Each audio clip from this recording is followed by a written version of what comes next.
We are live. Okay, thank you, Haley. The meeting will now come to order. Welcome to the April 10th, 2023 meeting of the City of Asheville Noise Advisory Board. I am Jessica Thomason, the chair of the Noise Advisory Board. I will introduce each agenda item and facilitate the meeting to help our audience follow along. All committee members and staff are participating virtually today.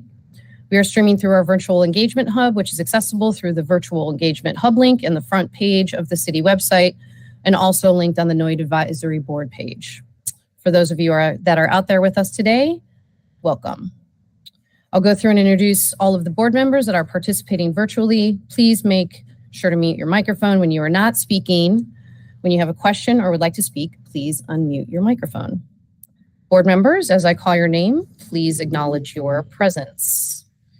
Vice Chair Rick Freeman. Present. Reb Hazlett. Present. Liliana Woody. Present. Carmelo Papilonio. Carmelo, did you hear me? Oh. He quietly said present. Okay, sorry, I didn't hear you. Jeff Santiago. Present. David Ledger. Present. Also joining us today is Councilwoman Antoinette Mosley. Hopefully. I do not believe she's joined us yet. If she does come, I guess it'll be late. Okay. And also joining us is Noise Administrator Todd Justice. All right. So thank you all for being here today. We are going to start with the approval of the minutes from the February meeting. We did not have a March meeting. So is there any discussion for the minutes of the February meeting?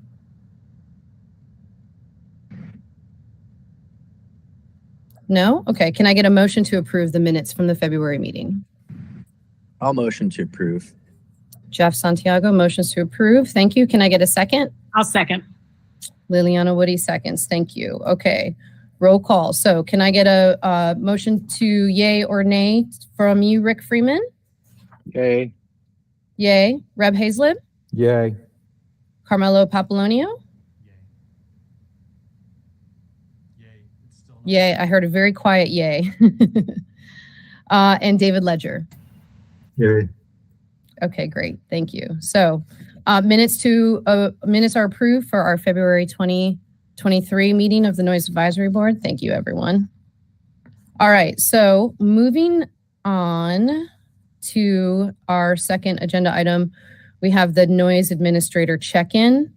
In your agenda, you have the links to the 2023 and the 2024, or the 2023 March and 2023 April report.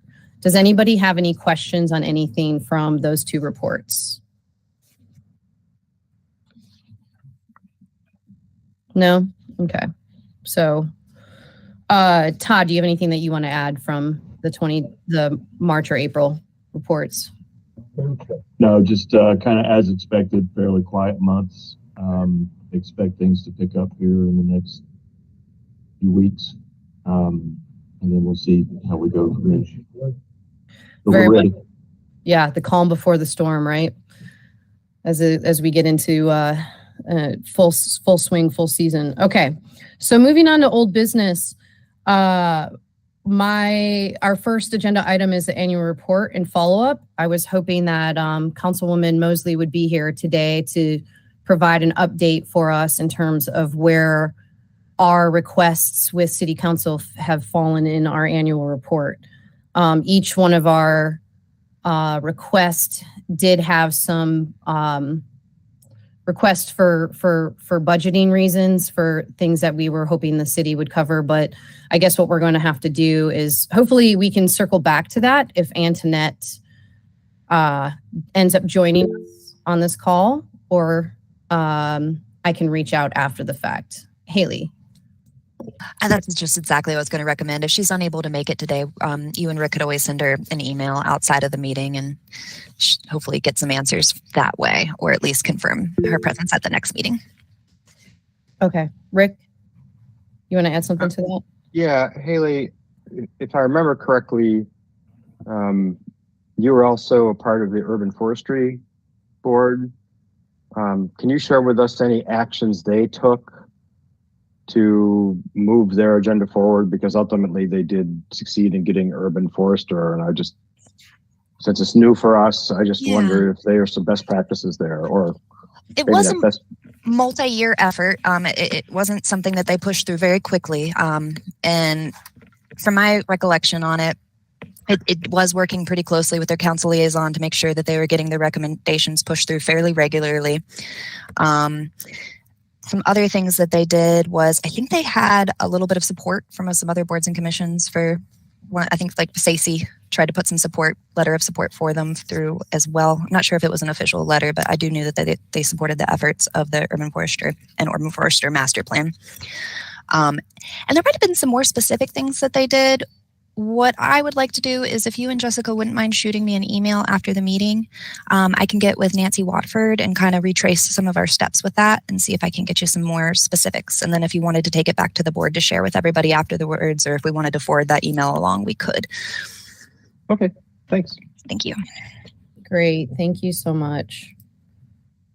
Yeah, any guidance would be great to know how we can stay on city council for those recommendations that we made. I definitely think we can get you some. Just a matter of me finding the right people to get it. Okay, thank you. All right, moving on. So working group updates. Reb, do you have any updates for us on the vehicular noise? You're muted. Yeah, I think we're in a holding pattern until we get some indication from council on our request that was sent in with the annual report. And we had asked the council to ask the manager to ask us to look at changes in the ordinance that could bring about some change in vehicular noise. So nothing really to report other than anxiously awaiting. Okay, gotcha. And what I wanted to add to that is that there's been some grumblings in I'm in a group online of it's MODA, the Merchants of Downtown Asheville.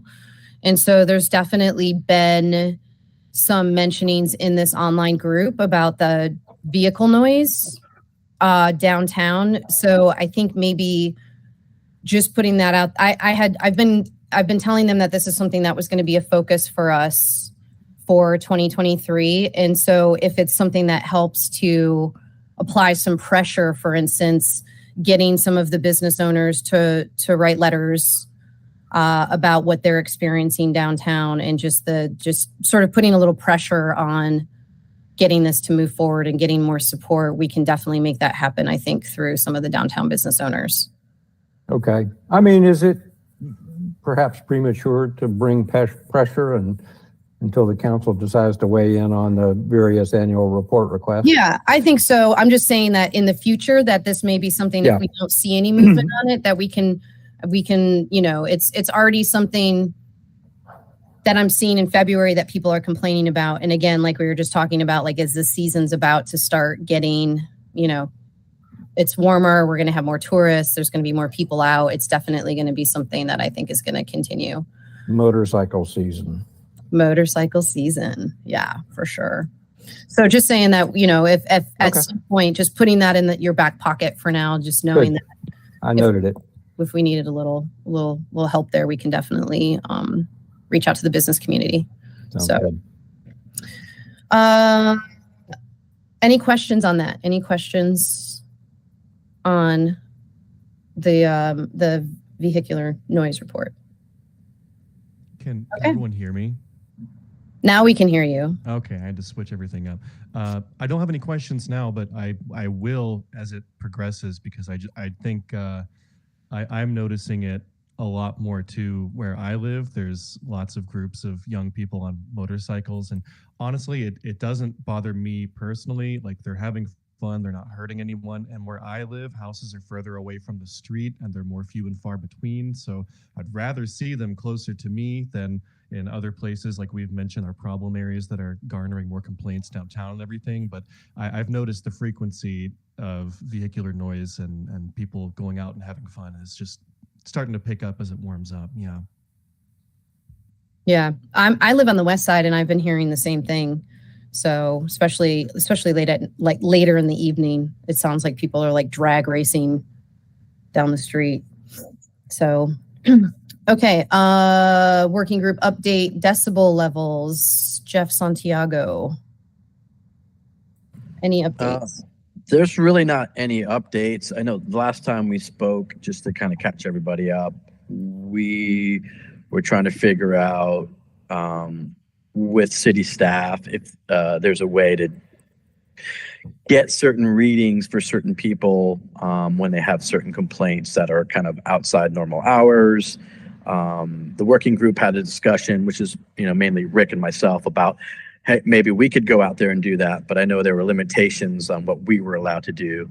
And there were safety concerns and concerns where it had to be done by city staff. So I'm not sure if that's something that needs to be also put into that budget question, having the budget to get people out at certain hours or expanding. I have no idea.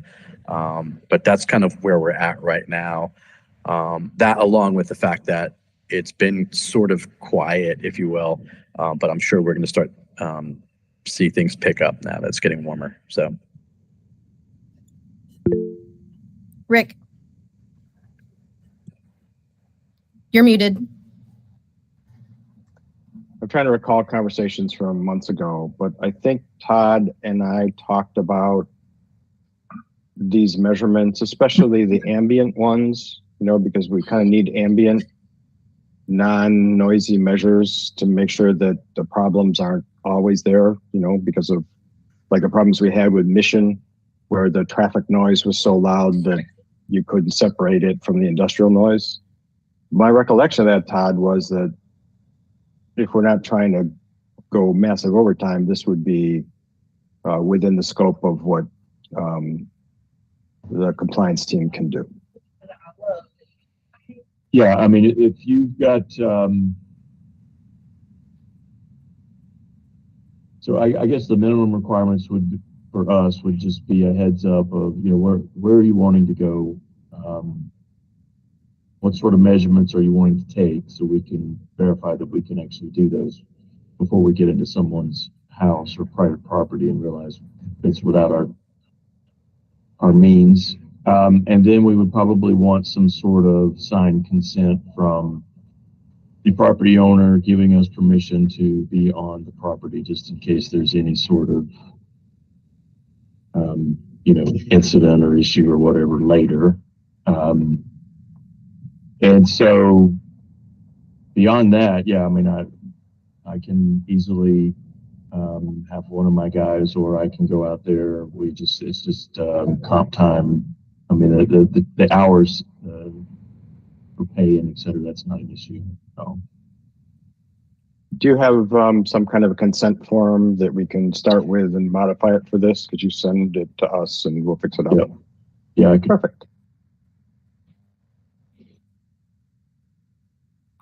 So it doesn't sound like we need funding. We just need to start to make a plan.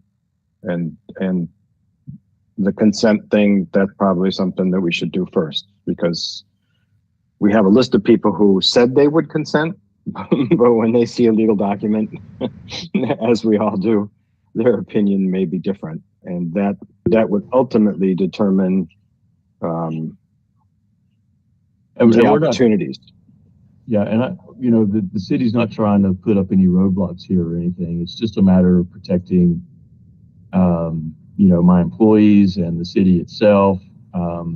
If we were to just go on someone's property on a voice permission, it's very easy for them to later deny that they did that. I'm not saying anybody's going to do that, but these are just the things that experience has taught us that we need to, maybe somebody's not satisfied with what we're doing or what we're trying to accomplish on their regard, and so they want to make an issue out of it later and change their story or whatever. And a consent form just clarifies, yes, we were there upon their permission and their request, So I got no problem. We'll facilitate this to happen, but it causes a question in my head, Todd. The ordinance says, and I'm not going to quote the exact words, that measurements should be made by the compliance team at the approximate location that the complainant has stated. Yeah, Is it that when they make a complaint, there is sorry, that basically is consent, but since these wouldn't be complaint based, then consent is more important. So let's be very clear from the very beginning. These measurements that we're going to be taking have nothing to do with the ordinance, have nothing to do with enforcement, have nothing to do with compliance.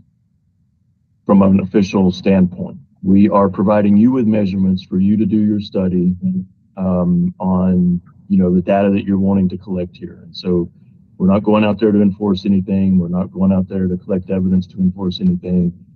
You just requested that we assist you in providing the data that you're trying to collect to present your argument to council. And so that's where we would make sure that line's drawn there.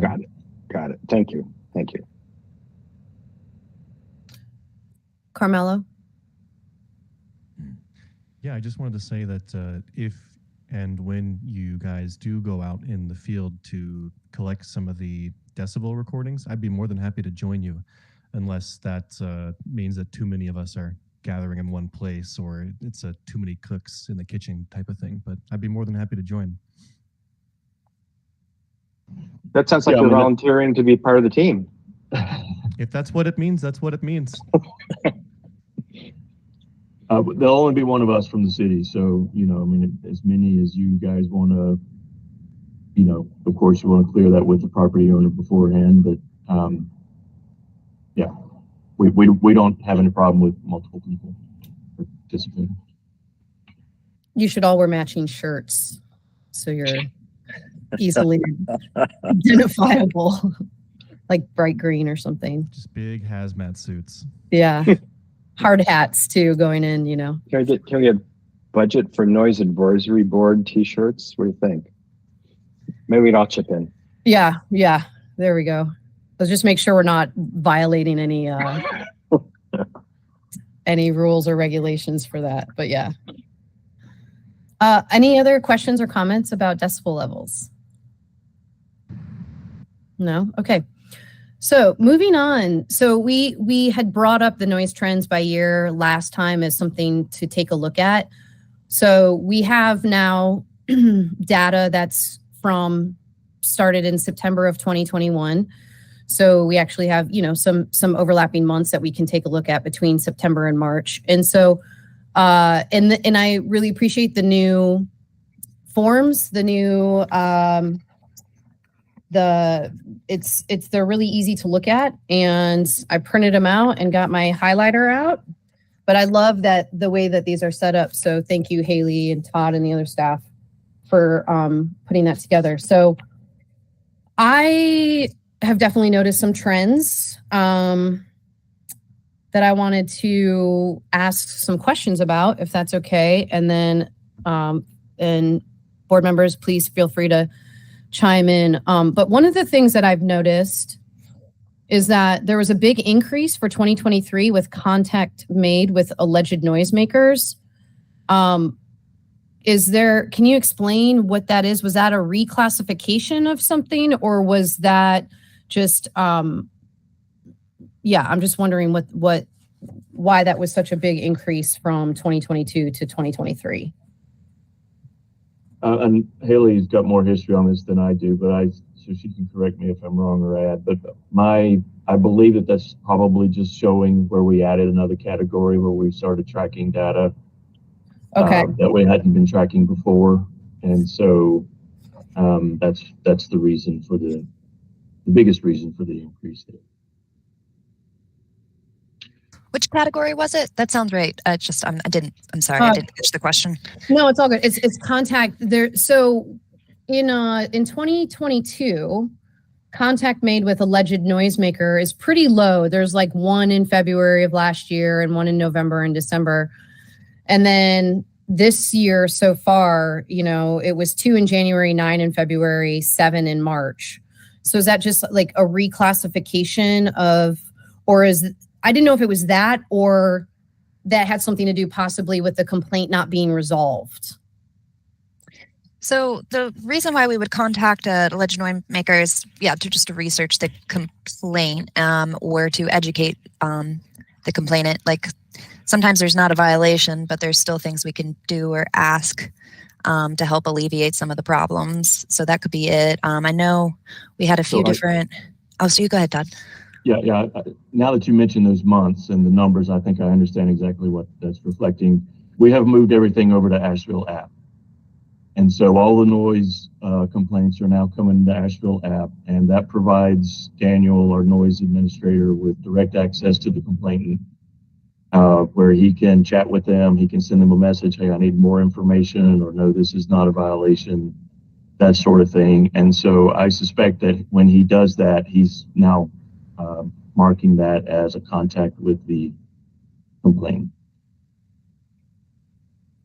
Okay, yeah, because this isn't the complaint, this is the noisemaker. That's why. Noisemaker. Yeah. I don't know. I'll have to ask Daniel about that because I don't know why it would suddenly jump up the last 2 months is when we started using Asheville app for everything. So it must have something to do with that. I suspect it has something to do with the app, but I will ask Daniel about it. Okay. And then the other thing that I noticed is that and I know we've talked about this before, and again, it might just be the going to the app, but there was ongoing investigation and monitoring was not anything they were all zeros across the board in 2022. And same thing for January and February, and then March jumped to 26.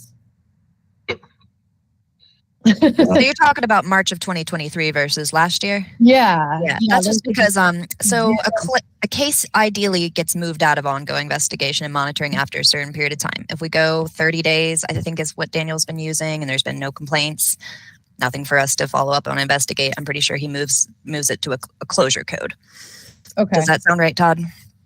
Yeah, I know he's doing that. I don't know why we would have a jump of 20 cases in March. Well, March would be my theory on that. Is it's just last month, so it hasn't been that 30-day window. A lot of those cases he probably just hasn't been able to close out yet because we haven't hit 30 days from. Okay, so it's still open. Yes. Okay, that makes sense.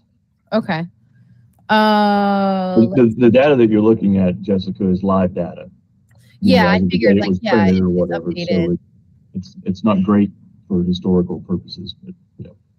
Gotcha. Yeah, I just was looking at going through and seeing what was really standing out over, comparing. I basically compared the last quarter of 2021 to the last quarter of 2022, albeit understanding that we just started the noise ordinance and there was a lot of around education on how people can make complaints and things like that. And then just looking at, the first quarter of 2022 and 2023, knowing again, we're in our quietest season in terms of. And that might explain the data from February and March. Mm-hmm. That he hasn't closed those cases with a closure code either. Yeah. He sent them a warning letter or he's contacted them in some way or something. So it's still in the contact with noisemaker phase. He just hasn't closed it out yet. Gotcha. Okay. Yeah. And then basically the only other trends that I saw were that residential complaints seem to be right about the same as they've been. And that vehicle noise complaints have been up from 21 to 22 and 22 to 23. So it seems that that's something that just, which just reinforces something that we should definitely be focusing on, as that's those numbers from that last quarter 2021 to 2022 jumped, and from first quarter 2022 to 2023. So just something to be aware of. I don't know if anybody else has anything else that they've seen through the data.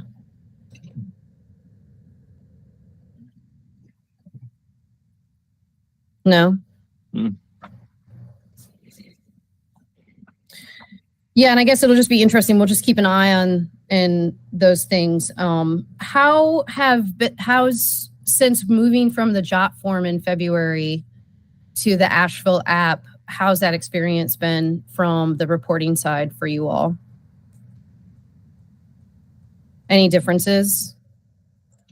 Not other than it's just easier for me to keep up with what the pace is because I see all the ones that come through Asheville app. I was not getting updates from Jot Form when those came through. But they, like I was saying before, they pretty slow months. We've been able to handle what's came in, and I think that the citizenry, is comfortable with Asheville app and communicates with us that way fairly well. Okay. Anything else? Any other questions or comments from the board? I will ask Daniel about APD request because I'm curious to know if those have gone down since we're on Asheville app now or not, but I'll ask him that later. Yeah, that would be good to know because it seemed like the law enforcement function seemed to be about the same, or handled by APD in the field seemed about the same. So, okay, if there's no other questions or comments, we'll move on to new business, which is sound exceedance permits. And so, Haley, can you give us an update in terms of how many sound exceedance permits have been applied for 2023 and where they stand? Let me check. I don't know that we've received any yet, but let me check. We've had some queries about the exceedance permits and what the process is and, how many people are allowed to ask for and what they cover and stuff like that, but I don't know that we've had any submitted. Yeah, I don't think we have. I'm trying to figure out where in Excella those are under. Ashley, do you know if they're under commercial? Try to see what permit type there it is. Found them. Okay. We have not received any for 2023. Okay. There is, but Rabbit has one. Do they not? They need to apply for one. If their season starts, I believe in May, they have until then to get one on file. Okay. So they have to be renewed annually? Yes, that is my understanding. And Rabbit specifically was one that I know that Daniel's been talking to about renewing theirs. And they plan to do that here in the near future. Rick, you have your hand raised? Yeah, I think I'd just like to make a request for the criteria for giving a sound exceedance permit as written in the ordinance is fairly rigorous. It's a lot of stuff. I assume that Rabbit did that a year ago. Could the city share whatever documents and measurements and whatever that went along with conforming to the ordinance requirements for delivering a sound exceedance permit? It'd just be handy if there are people asking that the board was aware of how that all worked out the first time and how it might differ the next time an applicant comes through.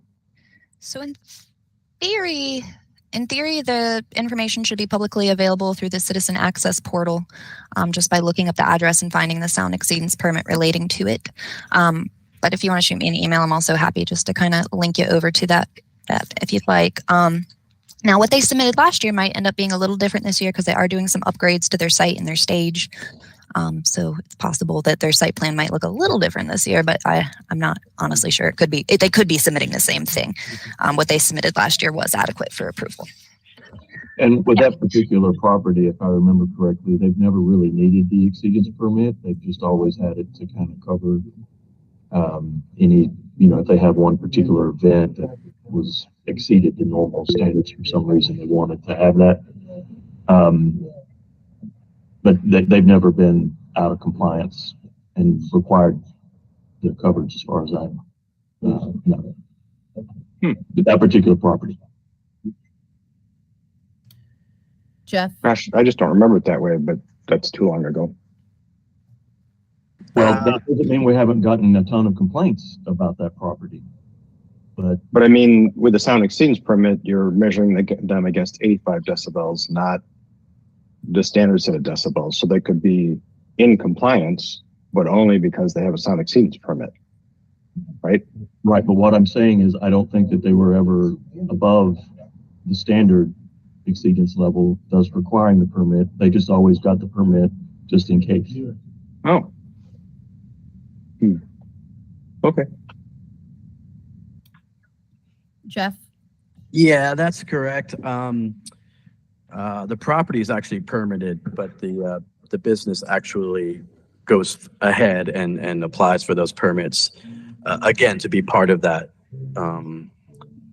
situation for coverage and understanding and in good faith to the community is my understanding where that all stands. Noted. Thank you. Any other questions or comments about sound exceedance permits? No? Okay, we are moving right along. I'm going to turn it over to Haley to see if there is anybody on for public comment.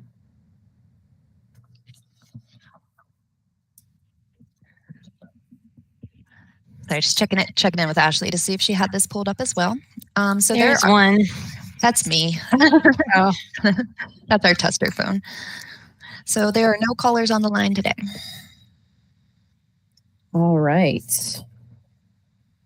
Well, if there's no objections, we will adjourn this meeting.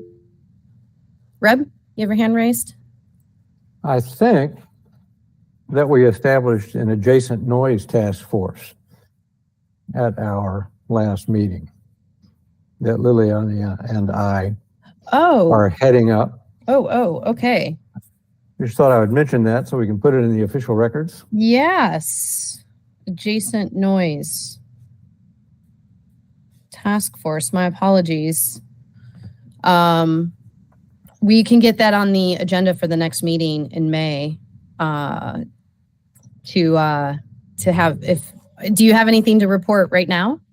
Not really, no. I have not focused on it.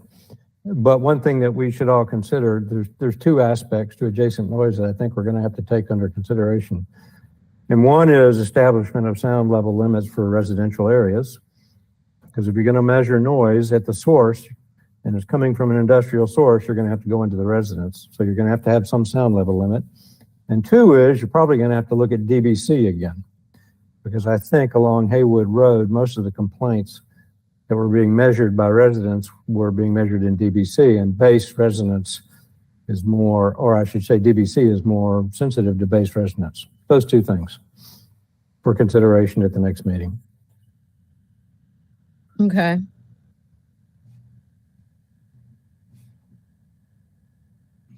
Okay, we can put that on the agenda for May. Any last questions or comments?